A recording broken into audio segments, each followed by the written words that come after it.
कोई न सियासी है न कोई जाती है। ये दिल गिरफ्तगी इस बात पे है कि मैं सोशल मीडिया देख रहा था, मैं आज सुबह के अखबार देख रहा था, मैं देख रहा था इंडिया के चैनल्स को भी, और बहुत अफसोस हुआ कि किस तरह एक ऑपोजिशन एक ऐसा बयानिया लेके चलती है जो कि जिसका सफ़र गुजरांवाला से शुरू हुआ, फिर वो कराची गया और फिर वो बलूचिस्तान पे मुंतज हुआ। अब अगर मेरी रिक्वेस्ट होगी, बिकॉज मैं अपने जो ऑपोजिशन के मेंबरान हैं उनको भी मैं पाकिस्तानी समझता हूं, लेकिन मैं थोड़े ज़मीर जगाना चाहता हूं। मिनिस्टर साहब, आई थिंक चेयरमैन, मिनिस्टर साहब, I thought that there is something important you want to. This is what can be more important than this country itself. नहीं, but I think this is a general issue. As information minister, मैं We are running the house. इसमें आप क्या या नहीं chairman साहब, देखें मैं आपसे बता, मैं it's not necessary. आप आर्गुमेंट्स पे बात कर लेना। देखें, मैं इंफॉर्मेशन मिनिस्टर हूं, हमारे मुखालिफ मुल्क एक बयानिया चला रहे हैं, मैं उसके बारे में बात करना After the house business is over, we can discuss this. But this is of middle of the session you are want to discuss. Chairman, कोई भी रूल हो, इम्पोर्टेंस सबसे जो इम्पोर्टेंट तरीन जो इशू है वो मुल्क है। अगर उस पे बात नहीं करने दी जाएगी तो फिर कैसे होगा? नहीं, please after the session, please. नहीं, please. after session क्या जी? Please, sir. It is a please, statement. I mean, the whole session is getting disturbed. Chairman, I am the spokesperson of the government of Pakistan. I agree, but I thought right now, if it's a general discussion, it is a very important issue that I am going to discuss. I am going to give the policy statement so that our enemies, that is Sir, India, you can give it after the session. There is no time issue here.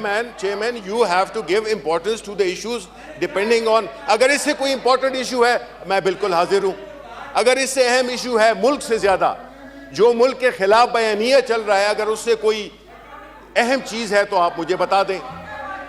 Shibli साहब, please take this issue up after the session. साहब, मैं request करूंगा, insist करूंगा, क्योंकि ये policy statement है जो कि मैं देना चाहता हूं अपने दुश्मनों को।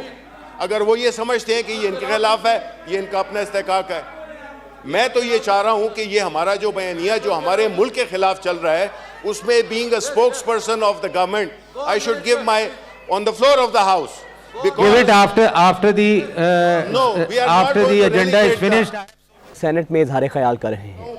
उस वक्त जो है हुकूमत के पास वो लिमिटेशन नहीं थी जो कि हमारे पास है। आप देखें यहाँ पे हमारे सेनेट में कहाँ 20-25 लोग बैठे हुए हैं। आपने तो इन्होंने तो पब्लिक इंपॉर्टेंस के इश्यूज पे भी अपोज किया है, इनकी स्टैंडिंग कमिटीज ने अपोज किया, अप्रूव किया है, और उसको इन्होंने यहाँ पे डिमोलिश किया है, जो कि डेमोक्रेसी के ठेकेदार बनते हैं। अच्छा, अब आते हो सीपैक पे। जनाब चेयरमैन, सीपैक अथॉरिटी, बैठ जाएं आप। सर इन्हें कहीं कबीर साहब वो जवाब दे रहे हैं अभी। नहीं जवाब दे रहे हैं।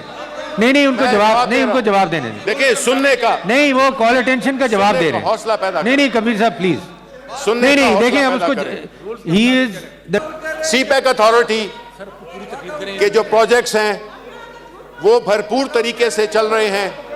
सीपैक अथॉरिटी पाकिस्तान और चाइना के अवाम के दरमियान एक रिश्ते की एक बहुत बड़ी अलामत है। इससे दोनों ममालिक के, मैं आपको कहा था चेयरमैन साहब, इनमें सच साहब आप यू प्लीज कंटिन्यू। ओके, आज मैं आपको बताता हूं, चूंकि ऑर्डिनेंस लैप्स हो गया है, आज प्रिसाइसली उसका जो बिल है, सीपैक अथॉरिटी का जो बिल है, बाकी उसकी कार्रवाइयां चल रही हैं CW में, जितनी भी वो प्लानिंग कमीशन में, प्लानिंग डिवीजन में जो भी प्रोजेक्ट्स हैं वो बिल्कुल चल रहे हैं। आज उसका नेशनल असेंबली में लॉ आएगा, और अगर ये जो बड़ी तकरीरें करते हैं, मैं उनसे फिर देखूंगा कि वो इसको अप्रूव करते हैं या उसी तरह जिसमें भी मुल्क का फायदा होता है उसको ये अपोज करते हैं। अब देखिए चेयरमैन साहब, सीपैक अथॉरिटी देखा, मैंने आपसे कहा था ना इनकी क्या की नाकाम कोशिश की, लेकिन जो सीपैक का इदारा है जो कि पाकिस्तान और चाइना जो कि हमारा एक दरीना दोस्त है, उसको भी ये सबोटाज करना चाहते हैं। हम इनकी इजाजत बिल्कुल नहीं देंगे आपको। आप अंडर किसी भी को प्रिटेक्स्ट आप ले आए, हम उसको बिल्कुल अपोज करेंगे। आपके इस मोशन को अपोज करते हैं और हम समझते हैं कि इसमें बदनीयती का एलिमेंट शामिल है और आपने एक ऐसे इशू को छेड़ा है जिसमें कि आपने शुकों को शुबहात पैदा करने की कोशिश की है। ये बिल आज आएगा और इंशाल्लाह पास होगा नेशनल असेंबली से, फिर जब इधर आएगा वो हम देखेंगे। अब कोई तो इदारा छोड़े चेयरमैन साहब, ये मिनिस्टर साहब देखिए, कॉल अटेंशन इज, आप उस पे आ जाए ना जरा, बिकॉज बातें जब शुरू की जाती हैं तो उससे हमारे मुल्क की जो फॉरेन पॉलिसी है वो डिस्टॉर्ट होती है, गलत मैसेज जाता है दोस्तों को। दुश्मनों के लिए तो ये, उनको खुश करने के लिए तो ये लगे हुए हैं, लेकिन कम से कम दोस्तों को तो नहीं ये खफा करें। ऐसे इश्यूज पे मिनिस्टर बात साहब, करें। I think his call attention is that the